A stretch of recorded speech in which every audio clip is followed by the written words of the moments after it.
Aujourd'hui, je vous montre comment combiner des fichiers qui se trouvent dans un folder. C'est facile, c'est souvent vu, mais parfois on peut arriver à des soucis. Eh bien, l'astuce, elle se trouvera un peu plus loin, où je vous montrerai comment dépasser ce problème. Pour combiner, je fais sur Données, obtenir des données à partir d'un fichier, puis à partir d'un dossier. C'est bien ce que l'on veut faire. Je sélectionne le dossier où se trouvent mes données, je fais Ouvrir. Il me récupère dans ce folder deux fichiers janvier et février 2024. Je vais dire que je veux combiner et transformer les données. À partir de ce moment-là, Power Query va récupérer les données et va me demander ce que j'attends, ce que je veux faire sur base de ce premier fichier qu'il trouve dans mon folder. Je pourrais lui dire, tu utilises par exemple janvier 2024 comme modèle. Et donc il me dit, les données, vous pouvez les récupérer soit dans la feuille data, soit à partir de la table qui s'appelle TBL. Je vais le faire à partir de la table TBL. Je fais OK. Et là, il m'ouvre l'éditeur Power Query. Dans cet éditeur Power Query, on va voir, il y a deux choses importantes, deux groupes. Il y a le premier groupe qui est ici, qui est en fait moi, ce que j'appelle le modèle, donc le traitement que Power Query fait sur mon premier fichier, sur le fichier de janvier 2024. Et puis, il y aura ici l'autre groupe qui concerne en fait le traitement qui est effectué sur base de ce modèle à tous les fichiers qui se trouvent dans le folder.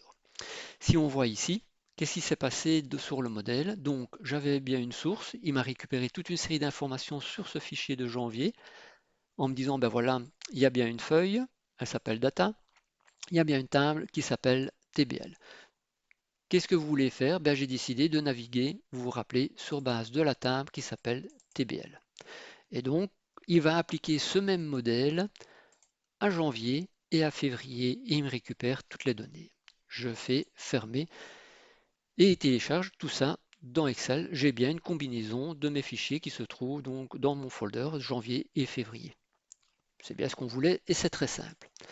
Si je reçois mon fichier de mars 2024, je retourne dans Excel, je suis ici dans mon traitement qui a été effectué par Power Query, je lui dis d'actualiser, et bien mes données de mars sont ajoutées. C'est facile, c'est magique. Évidemment, j'ai fait une petite astuce pour avril 2024. Là, vous faites la même chose, vous faites actualiser et bardaf, on tombe sur une erreur. La clé ne correspondait à aucune ligne dans la table. Bien déjà là, c'est un peu compliqué à comprendre et donc je vais vous montrer comment comprendre. Je vais retourner dans l'éditeur Power Query et je suis ici dans mes data.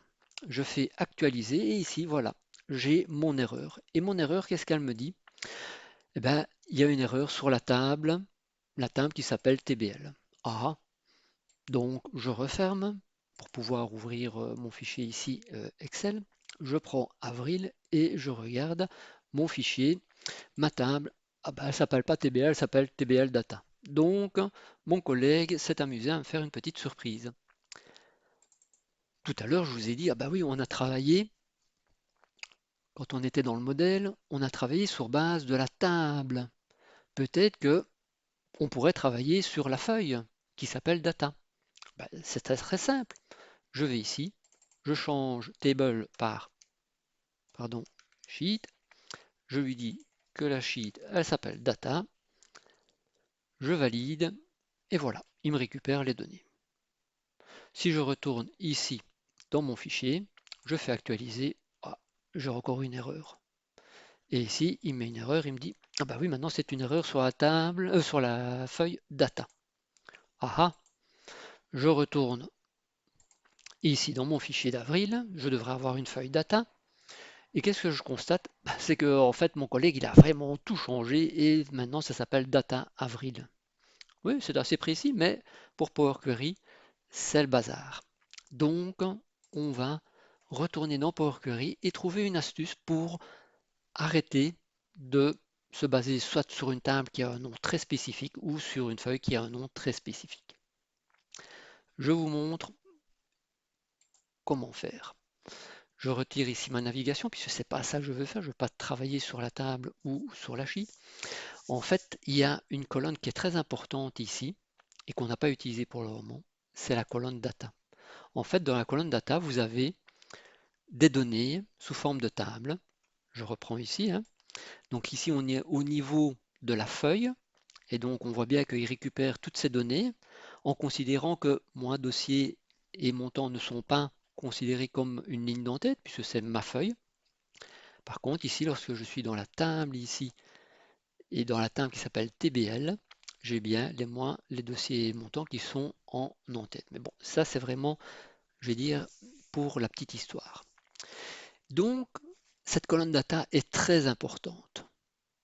Si je lui dis, bah, on va supprimer les autres colonnes, et si je lui dis, bah, on va récupérer les données à partir de là, bah, on voit que j'ai toutes les données en double en fait. J'ai les données de ma feuille, avec les colonnes qui ne sont pas nommées, et puis j'ai les colonnes avec réellement les en-têtes de ma table. Ben, c'est pas ce que je veux en fait. Je veux l'un ou l'autre, mais je ne veux pas en fait les deux. Donc je peux aussi, hein, revenir ici dans les données et me dire ben, sur base de quoi pardon, je vais travailler. Est-ce que je veux travailler sur base de la feuille ou de la table? Je vais choisir au niveau de la table. Ça sera plus simple. Et donc, je lui dis, bah, voilà, tu ne prends qu'une seule donnée possible dans mon fichier.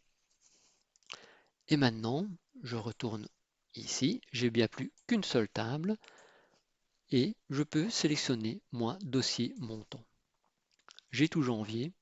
Lorsque j'arrive ici, il m'applique ce nouveau modèle sans faire référence à un nom spécifique de feuille ou de table et il me récupère toutes les données de janvier, février, mars et aussi avril.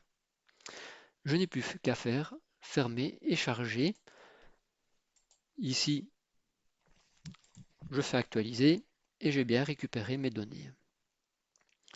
Alors, c'est une façon de faire, hein, de transformer les données, de passer par un modèle sur un fichier et puis d'arriver sur je vais dire, le résultat final. Vous pouvez encore le faire autrement, hein, je vais vous montrer. C'est une autre manière de faire, mais au total, on arrive au même résultat et c'est ça qui est bien, heureusement.